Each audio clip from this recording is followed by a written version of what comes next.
Ayan, hello mga kamutisaka. Magandang hapon.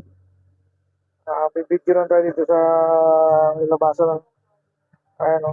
Yan yung mga natitira natin yung pitsay na medyo ano na, magulang na. Meron naman tayong ano dito mga bago. Yan yung kangkong. Yung iba namatay. Ayan o. Chinese kangkong yan. Ayan. Ayan. Meron din tayong oregano dito. Tsaka yung meron tayong tanglad. Ayan o.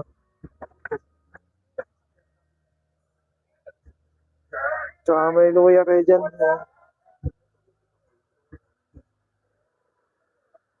Kaya magtatanim tayo ulit dito pagka na-harvest na natin itong mga um, kangkong. Lalagay tayo ito ulit ng mustasa. Ah,